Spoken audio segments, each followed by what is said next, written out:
Assalamualaikum warahmatullahi wabarakatuh. Perkenalkan, nama saya Kevin Ariastia Wijaya dengan NIM 11 2021 32992. Di sini saya akan mempresentasikan tentang tugas kedua BK saya, yaitu melanjutkan dari konstruksi data sampai nanti perbandingan model sudah dan sebelum dioptimasi.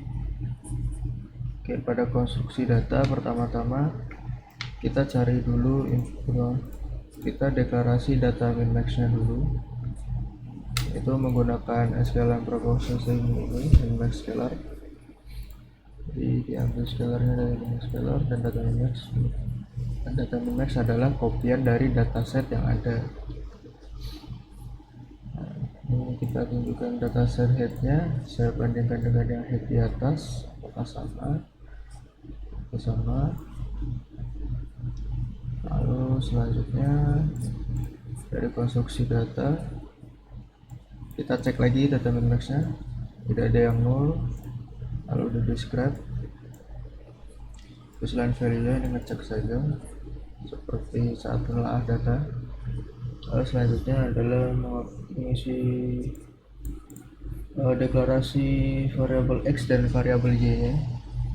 Jadi x untuk memisah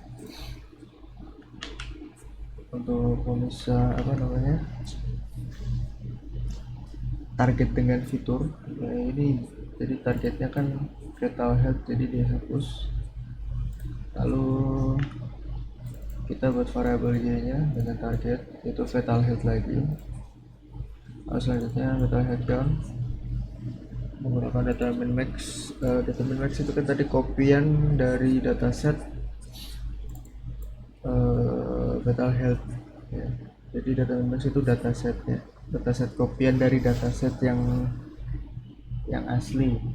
Jadi ini sudah di drop. Nah, ini untuk mengambil data dari ininya, berapa countnya, kategoris adalah ini normal, suspect, pathological ini.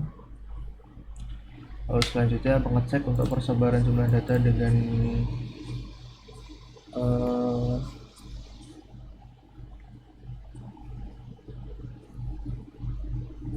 diagram batang. Selanjutnya karena ini hanya 1600-an, berapa tadi, 2126 kalau nggak salah, jadi datanya tergolong sedikit, maka saya akan melakukan oversampling menggunakan smooth. Nah, pertama-tama import dulu smooth dan ini trend splitnya, lalu kita pisah data trend dengan case-nya.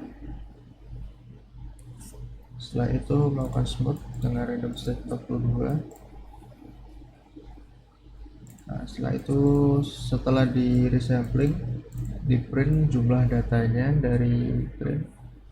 Nah, ini bisa terlihat datanya di oversampling sudah sama.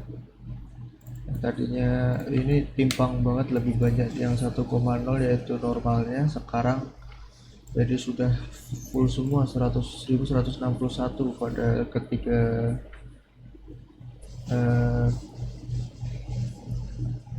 kategorinya. Nah, selanjutnya ini visualisasi dengan data frame-nya dengan diagram. Bisa dilihat ini sebelum dilakukan oversampling dan ini setelah dilakukan oversampling. Ini sudah rata berarti ya, sudah di oversampling. Nah, selanjutnya menentukan label data. Nah, ini XY ini untuk memisahkan target dari fitur pada labelnya. Nah, selanjutnya dari label tersebut akan saya tampilkan visualisasi barnya seperti ini. Mengapa saya pakai bar? Karena itu adalah persebaran data untuk melihat perbandingan ini kan sudah jauh banget, bisa terlihat ini segini. Jika misalnya menggunakan diagram pie chart itu lebih sulit karena ya bisa, tapi melihat sepertiga itu mata tidak cocok. Jika seperti ini kan sudah terlihat jelas. Oh, ini rata. Kalau misalnya menggunakan pie chart agak sedikit sulit untuk melihat apakah sudah jelas ini segini apa belum. Ini kan sudah jelas. Nah, selanjutnya membangun model, saya menggunakan 5 sesuai dengan yang ada di contoh, yaitu random forest, SVM, logistic regression, decision tree, KNN, 5 ya, dari KNN. Nah, saya import dulu model-modelnya dari Scalar. Lalu selanjutnya saya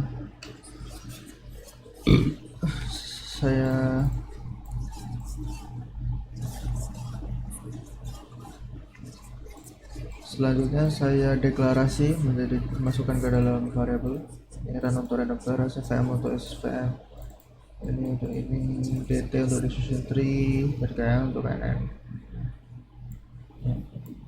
Dijelaskan modelnya seperti ini. Lalu selanjutnya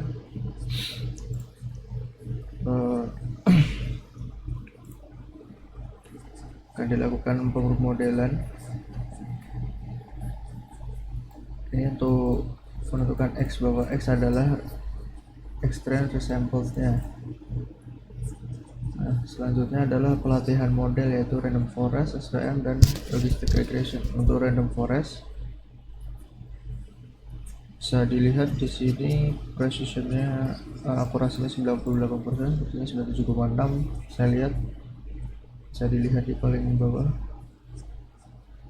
Nah, ini 98, ini 98 random forest, ini 86%, ini 82%. Equal F1 score-nya. Lalu decision tree ada 95% dan ini 93%. Lalu dicek kembali manakah akurasi tertinggi dari kelima model tersebut. Berarti model akurasi yang tertinggi di sini adalah random forest, yaitu 0,976, dan dimana di atas dibulatkan menjadi 0,98. Nah, setelah itu dilakukan evaluasi, jadi menggunakan confusion matrix, menggunakan heat map, yaitu untuk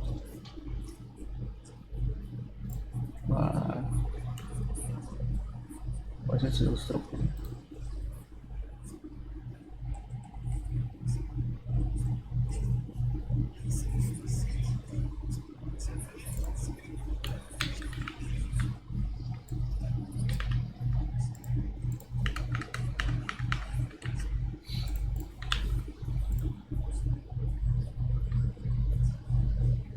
Nah, ini true negatif dan true positifnya bisa terlihat kan. Untuk ini lebih mudah untuk 2x2 sih. Ini menjadi 3x3, sebenarnya agak sedikit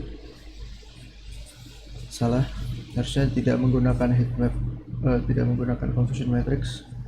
Yang selanjutnya laporan klasifikasinya.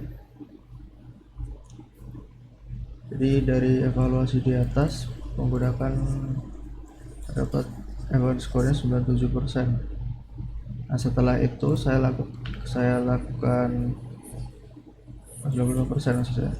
Selanjutnya dilakukan optimasi model pada random forest menjadi 97,5. Ini 8 untuk SVM 845, linear regression menjadi 81,2, lalu decision tree menjadi 94,8, lalu KNN menjadi 95,4. Nah, untuk perbandingannya dari sesudah dan sebelum optimasi adalah ini, awalnya 97,6 dan 95,6. Jika dibulatkan bisa dibilang sama, 97,6 juga.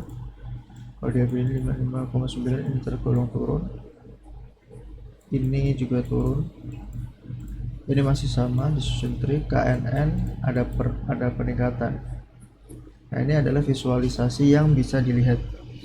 Jadi visualisasi menggunakan bar plotnya adalah seperti ini, bisa dilihat ini sama. Untuk random forest, FVM ada penurunan seperti yang saya sebutkan tadi, penurunan. Ini juga penurunan.